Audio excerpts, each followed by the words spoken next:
Bonjour à tous et bienvenue sur Tesla My Tesla, la chaîne de ma Model Y. Alors ça y est, c'est passé, l'augmentation de la Model Y est arrivée, je l'avais annoncé dans une de mes vidéos précédentes et on est passé à 62 900 euros l'achat d'une Model Y standard. Avant, hier, elle était à 59 900 euros. Donc adieu le bonus écologie de 2000 euros. Et maintenant, nos voitures coûtent tous 2100 euros plus. Ce que tu as dit là, mais c'est n'importe quoi, tu sais même plus compter. Pourquoi 3, pourquoi 2, pourquoi une? Tu sais pas compter, n'en parle pas, c'est pas la peine. Voilà.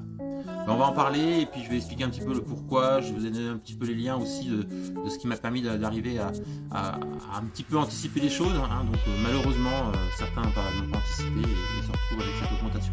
Allez, générique.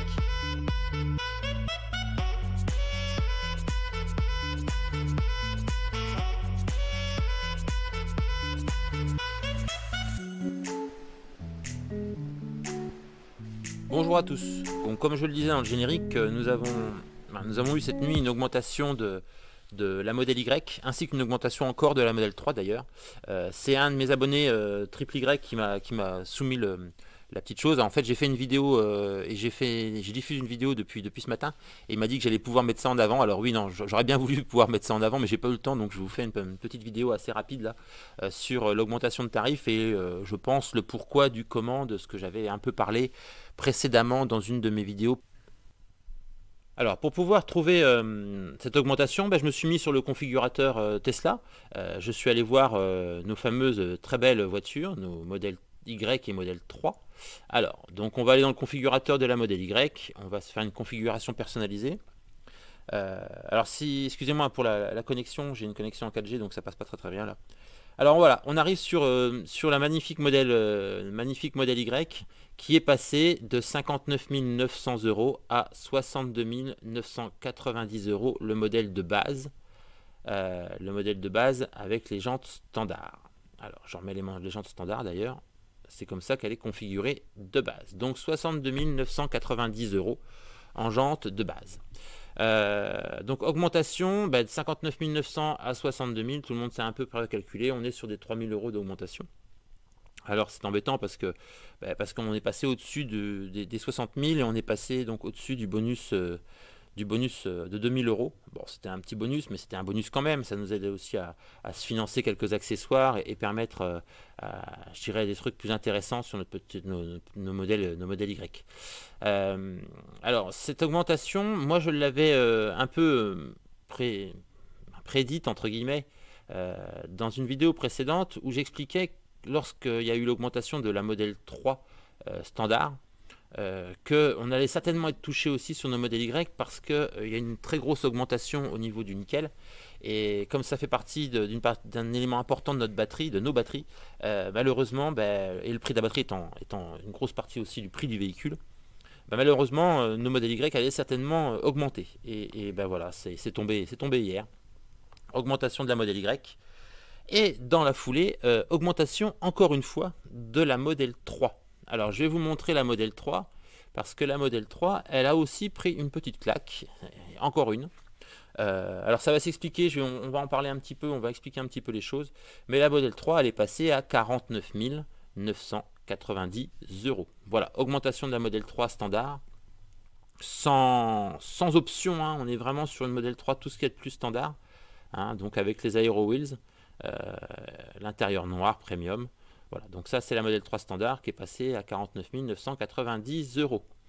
Alors, on peut se poser des questions, on peut se demander pourquoi Tesla fait ces augmentations. Alors moi j'avais émis une hypothèse, donc l'augmentation du nickel provoquait ces augmentations-là. Il y a une autre hypothèse aussi, une autre hypothèse. Il y a deux autres choses qui permettent de penser à ces augmentations. Donc on parle du nickel, on parle d'une autre chose, c'est de la pénurie de semi-conducteurs, donc qui oblige aussi peut-être la production de Tesla à ralentir. Donc quand on a une pénurie de choses, obligatoirement les choses augmentent. Et donc là, une pénurie de matériel donc fait que les voitures vont aussi augmenter. Et les frais de transport n'ont toujours pas baissé, donc ça, ils ne peuvent pas jouer là-dessus.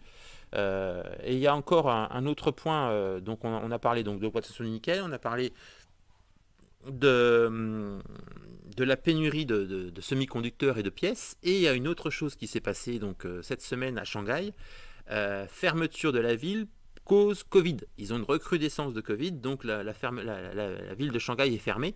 Et Shanghai, les Chinois, quand ils ferment, ils ferment tout. Les usines, tout, vous êtes bloqués chez vous, vous ne bougez plus.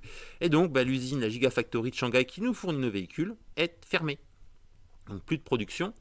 Donc, ça veut dire que les modèles qui arrivent ici, et vous voyez bien les dates, on est sur du juillet 2022 pour la modèle Y de base, mais n'empêche que ça, c'est ce qui est à mon avis encore en transit. Il se peut encore qu'il y ait des ralentissements de production. Donc peut-être qu'ils anticipent ces ralentissements de production et cette pénurie de voitures en augmentant un petit peu aussi la voiture pour pallier aux pertes qu'ils auront sur le volume global. Moi, c'est un peu mon ressenti sur l'idée, sur ce qui se passe actuellement. Voilà.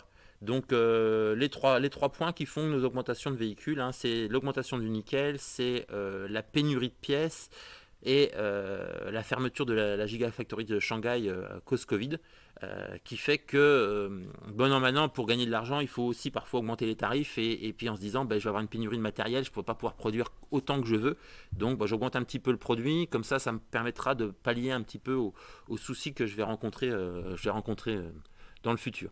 Donc voilà un peu mon ressenti sur ce qui se passe actuellement sur nos modèles Y et modèle 3 d'ailleurs, qui subissent exactement les mêmes augmentations. Donc comme je le disais, sur Frandroid, je pense que c'est comme ça qu'on le dit, il y a un article qui concerne la modèle Y avec une nouvelle version d'autonomie intrigante apparaît. Alors, eux, ils parlent d'une nouvelle version d'autonomie, donc ils valident visiblement aux États-Unis, à l'EPA, l'Agence de protection de l'environnement des États-Unis. Il y aurait une validation pour une nouvelle modèle Y. Je vous laisserai aller voir le site Frandroid. Je vous laisserai le lien dans la description de la vidéo. Avec une version peut-être moins onéreuse en approche, une autonomie donc plus faible. Moi, je pense aux batteries LFP. Donc, je ne suis pas sûr que ce soit une batterie, une version moins onéreuse, mais plus pour lutter contre l'augmentation du nickel. Voilà. Ça, c'était un peu mon compte rendu. Mais je vous laisserai aller voir et donner votre avis. Voilà, je voulais faire un petit peu ce retour, cette augmentation. N'hésitez pas à échanger, à m'envoyer des petits messages, à liker, ça serait sympa de liker, vous abonner, transmettre aussi à vos contacts, ça peut être sympa, ça peut aussi faire évoluer la chaîne et m'aider à avancer un peu dans mes recherches sur la modèle Y. Et puis donc les prochaines vidéos, on va traiter de la borne de 380. D'ailleurs, j'ai eu une petite histoire avec ça, la borne et la Zoé. J'ai eu une Zoé, ma femme a eu une Zoé en prêt là, ces derniers jours et une petite histoire dont je vous raconterai, ça peut être rigolo. Rigolo, moi ça m'a pas fait trop rire hier soir, mais voilà, c'est des choses qui peuvent arriver malheureusement. Je ne sais pas pourquoi, je vais regarder, je vais me tuauter sur ce qui s'est passé. Voilà, dans une prochaine vidéo, on se retrouve. Allez, à très bientôt, ciao.